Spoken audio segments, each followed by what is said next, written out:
pay attention because we're going to go from the front end all the way to the source. The next person I'd like to have present is Mario, originally from Italy.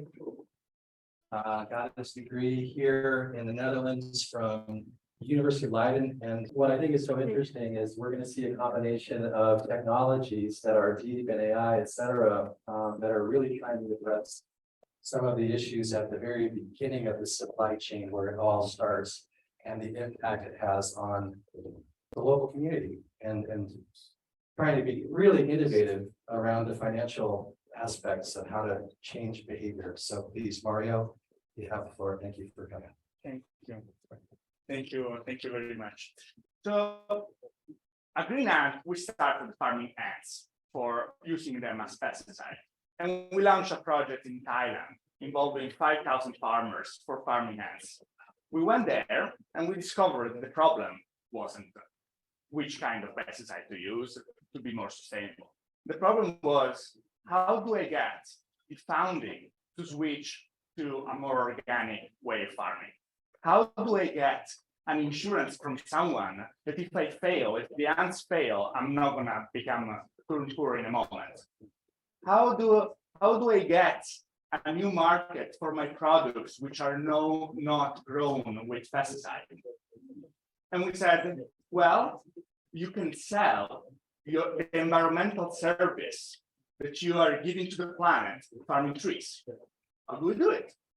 We decided to tokenize trees with their geographical coordinates using blockchain for turning trees into blockchain assets that can be traded globally as a financial asset and using them as a bridge between environment and fintech. Now, fintech is a game changer because fintech can offer insurances to people who are unbanked. Fintech can offer loans for building water reservoirs where there is water scarcity. Fintech can help people to invest in climate change adaptation. So we started tokenizing trees using geographical coordinates. And our tokens generate 1 coin for each kilo of carbon stored into the trees.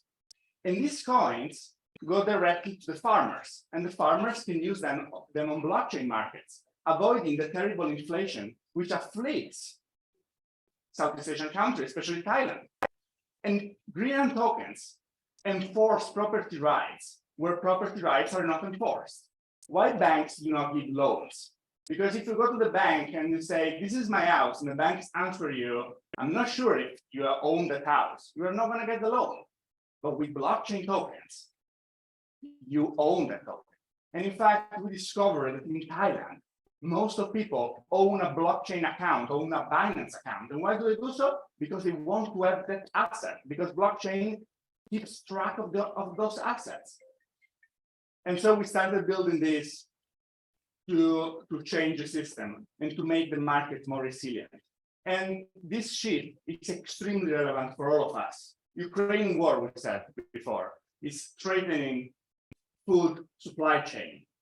Well, the food supply chain will probably shift to Southeast Asia, but we need more resilient market if we want that supply chain to keep existing. And for the logistics sector needs to be sure that a market will keep exist in Pakistan, even if there is a flood. And how can we do it? We need to insure those people from climate adverse events. How can you insure against climate change? You cannot insure against climate change without data. So we use satellite images to monitor each individual tree that we plant, from the planting to their death. And we collect so many data that we can sell insurances which are heavily data-based. And so the premiums are very low. And they're both with cryptocurrency generated by those trees. And therefore, this generates a circle which is sustainable.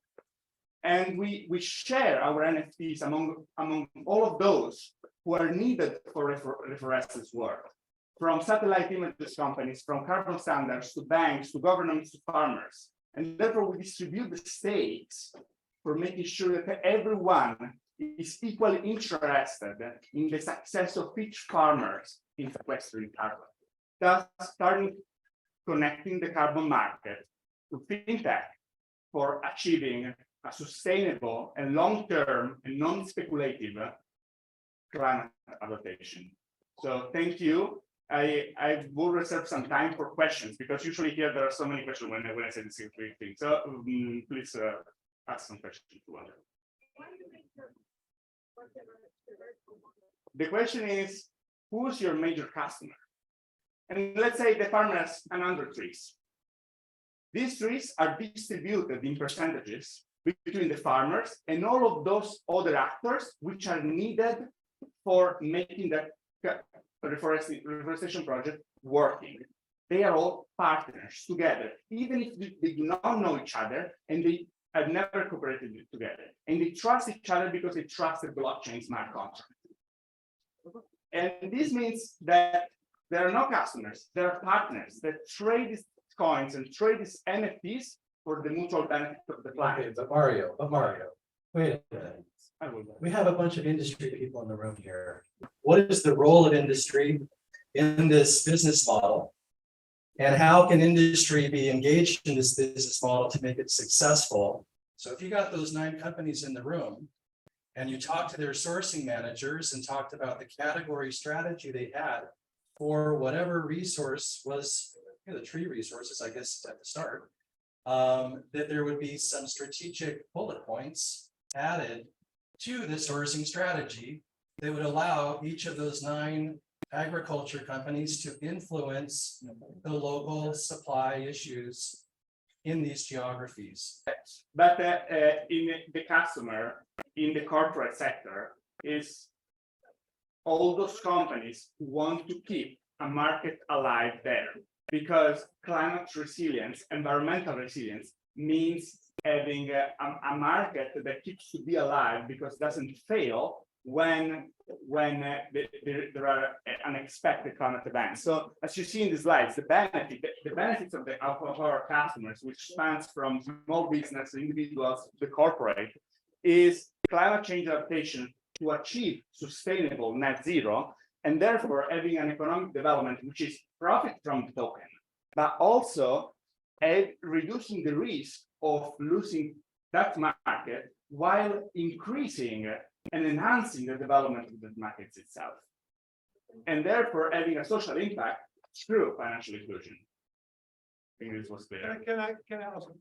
Because I don't think you're specific enough. A client is somebody where you send an invoice, Yes. the service you provide, and he's also paying.